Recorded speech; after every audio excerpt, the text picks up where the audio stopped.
Okay, so Panasonic scale, and then so I added some music to this Girl on a String, just an accompaniment of the guitar solo because it needed it.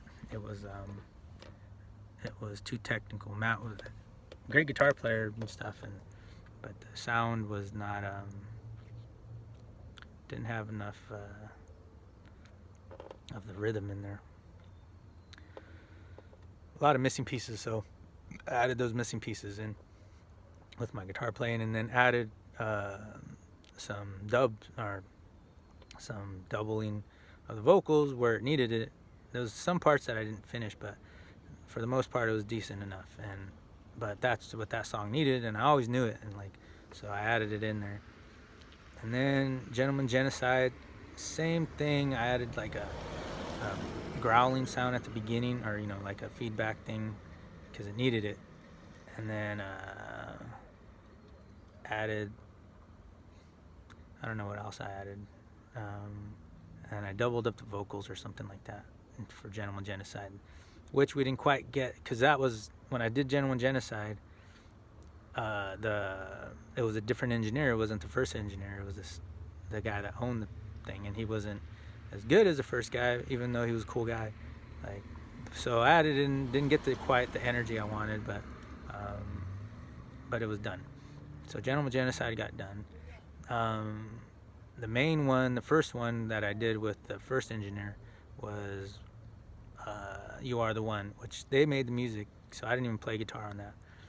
And so it was just all vocal. So what happened with that is it was such a new song, so I wasn't sure quite how I was going to sing it. And so I was never quite happy with but I didn't want, at that time I wanted it to be exactly what the first, keep every recording that we did and just finish it. So I didn't want to redo any vocals just to prove that, again, these guys are wrong and stuff by cutting it, not finishing the album. So, but the first verse, I kind of came in wrong, and so it was like, and so, but I left it there. It was kind of off key. So there's always like, oh, that, I can hear it as soon as it comes on, but I kept it, and so I kept everything, and then what I did do was the bridge was not finished. So because I had it, and the doubling vocals, I always knew, I was listening the Alice in Chains thing. I always knew that song needed double vocals, and Guns N' Roses is kind of like Guns N' Roses.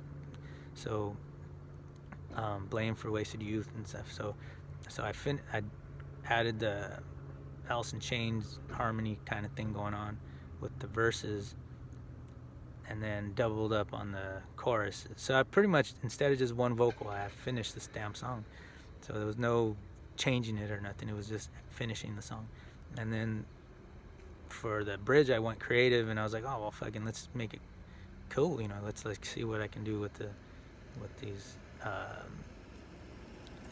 effects. Like vocals, and because so I think I accomplished what I wanted for the bridge. There was no other version that would have been more than that. That's the version that I was thinking and in my head. So creatively, that's what I wanted. Other than a few vocals that I didn't redo that I probably should have did, but I just left them the way they were at the beginning. Second verse, third verse were exactly how I wanted. So I finished that song, and then Since the Day I Was Born was a song I had brought in, same arrangement, same everything. Other than the recording just wasn't when I brought it to the band, they changed it up, and it wasn't quite what I was trying to get to, but I let it be a collaboration. So the version that is on there is, because it was just guitar player and singing that I brought it in, but my guitar part was cut out as far as the drums kind of did the guitar part where and then Matt kind of added a generic guitar part that was just hit the notes, but it wasn't the rhythm. So it didn't have the soul of the song. It should have been more punk rock. So it was too clean and stuff. So I was never happy with that. I sang on it. I was never happy with that, but I kept the track, the same vocal track. I don't know if I cut off some reverb or if I put on reverb, but anyway, so that's the best I could get that, other than changing it up too much. So I left it the original version. The drums, basically the song was already compromised, so I just left it the way it was. The only part that it was fine the way it was, but the only part that I was unhappy with was the chorus, which when we were first recording, I had the guys singing. I wanted it to be more punk rock when we were all gonna die anyway. I needed that to be like fucking wild and I tried to say pirates, like a fucking just like we're all gonna die anyway, and try to get the guys to sing, and they were fucking trying to do harmonies and oh we're all gonna die. Like I was like, what the fuck? Like, no, dude, that's not what fucking let loose, guys and shit. And they were like, so it never happened. So I never got the track that I needed. So I doubled up, I think, on the vocals, but it was didn't have the energy that I was going for. So that was it. So that was that song, which, the final version's all right. And then let's see, what's another one? Mana never mixed because it was on the reel to reel, or whatever. So that Mana, Evil, I never got those vocals were fucking. My throat was already shot at that time, so I never even. So by the time I got to that song, it was, and when we recorded the first 3 songs, I was like, hey, let's tune down half a step, because I needed to have, because my throat was fucked up and I was screaming most of the gigs and shit. So I was like, dude, I fucking just need this little leeway to hit the notes. And so they're like, yeah, we'll tune it to half step down. And because we did that a few times already, and they knew that's what and come to find out, 440 and 432 hertz was the difference. So half step down, or half step up, was hit the note, the frequency that my normal voice is in. So other than a few keys like E, but when I try to do A and stuff, like A flat or A sharp is easier for me. So when we did Evil, that was what I asked them to do, and they didn't. And then after we did it, they were like, we kept it to the normal thing. And I was like, oh, you motherfuckers. And so the parts of it sounded off key because I wasn't able to hit the notes, especially after screaming and then trying to do a slow song. So those are all scratch vocals. So Evil never got finished because none of Bastard Generation, Mana, and Evil were 3 songs that we recorded and never mixed. So, they quickly mixed them at the end of the session, and then we were out the door. So Mana was a wild song. There was still some vocal parts that were like, ooh, I wish I could fix that. And so that song was pretty raw. And same thing, my guitar part, I don't know what happened, I forget, I can't remember now, but I think they cut it out, as far as the beginning part, which was the basis of the song. But vocals were there, it was an alright song. And then heartfelt song, it was energy, wild. Bastard Generation, the beginning part wasn't supposed to be whispered, it was supposed to have like effects on it, so that it's like, on the run, playing my song, babe is gone, so was his mom. It was supposed to be like wah, wah, wah, wah, and then it goes into rock and roll. So, but I never got that done because I guess the studio had sold the equipment to mix on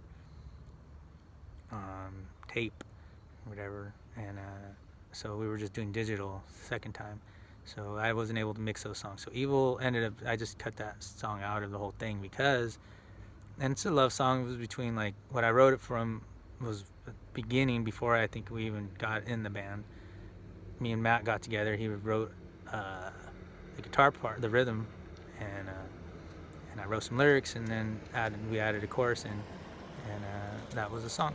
But the song was based, at that time, at the beginning of before the second band, the songs that I wrote were more stories than my life. I guess I don't know. There was a mixture there, but so that song was more about my parents' love, their breaking up and all the stuff like that. So anyway, so that's that song. Never got done, and the vocals are not good, so it never got finished. It should have been doubled at the chorus first of all, and there's a lot of more same things. Doubles need to happen in different places. Take out some echo here and there. Add some more, accents on the guitar and the rhythm, and make it more exciting. So that song never got finished. So those 3 songs were kind of whatever. And then I think that was all of them.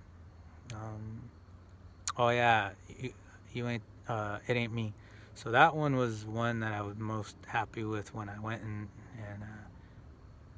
finished it.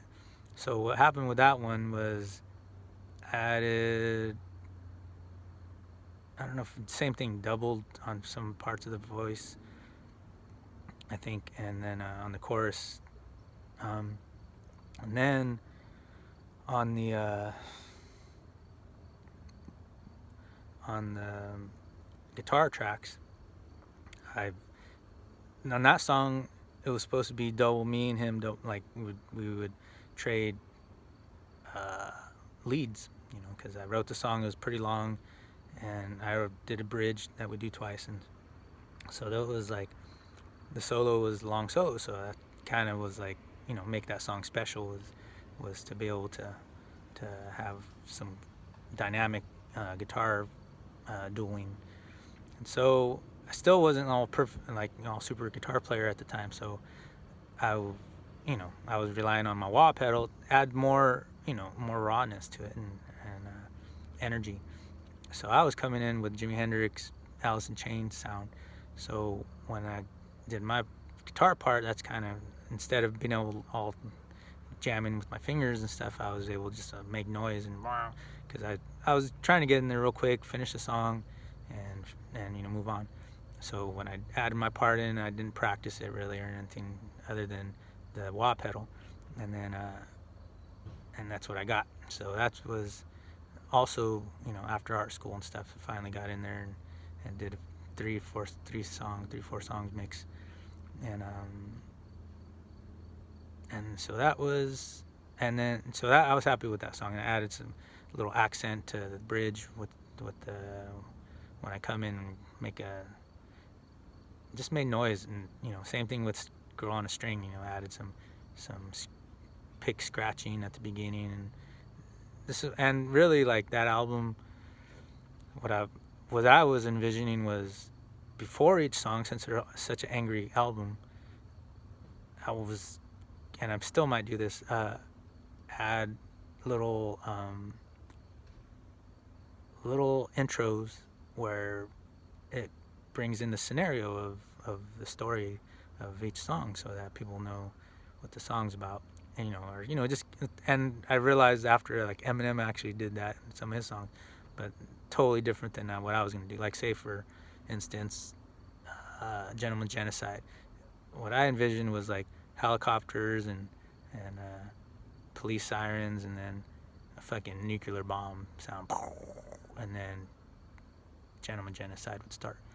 So that's, little things like that. And Girl on a String, it would be like this hot chick at a bar and her, giving game, hey, why don't you buy my beer? Or, something, whatever, what's on the jukebox, whatever, just some hot chick that, at a bar scene.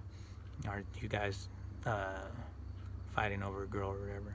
So that was, something to bring in the story. And then for Mana would be like, parents fighting, people fighting, like, in the kid. No, just parents fighting. Something like that. So to get the story in there. and that was the idea. So I never finished, and that was that album, and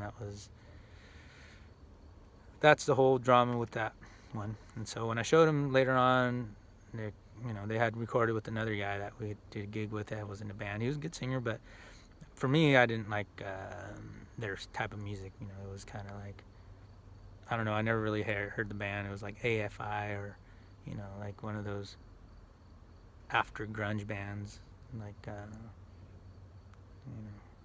so too clean. But anyway, so I give props to those guys doing their own thing. I don't know what happened after because I wasn't around, and we never healed up after that. So that was we talked here and there, but we never hung out like we did before that. And it wasn't because I hated them or any ill feelings. There was part of me that I was out of town. First of all, I started a new relationship, and we just never, they started a new life, and it was just, I don't know, just never healed up. We never hung out the same, and they had issues, and then there was like this other guy, Todd, came in, and I guess he sabotaged their band and took Dave to make his band, and then started another guy, and so I jammed with they had invited me to do a gig. Todd Graham, I don't know, half Mexican guy, I don't know what he was. Did washing and dryer machines over here. And Oroville had a business from his dad, and they were going through money issues or something on the news, and it was just like, or I don't know if so anyway, so they were partiers and Oroville scene, and I guess their singer was some part-time firefighter guy or whatever. I don't know who he was, but he was their new guy, and so they were doing their band and cover band. They were doing songs, and so they invited me to do a couple of gigs with them, and so I was like, yeah, cool. And I was starting my own thing. I was already doing stuff in Chico, and forget exactly where I was in the middle of, but I was like, all right. And so we did some practicing, and then did a couple gigs. But fucking dude, the whole time was just trying to get the money, and he set it up where the original singer guy comes in on the second gig and fucking takes over the show and stuff. Because I was like, yeah, if you want to sing, cool. And my brother was singing because I was like, I'm not really gonna join a band with these guys, so my brother wants to be, I wanted to give him the spotlight, but he wasn't dedicating himself to it. So I don't know exactly what happened, but so it was me and him, and then the three guys. Dave Bruton was another bass player that we hung out with, buddies with the band, and so he was playing bass with these guys. This was pretty much their band. Their band was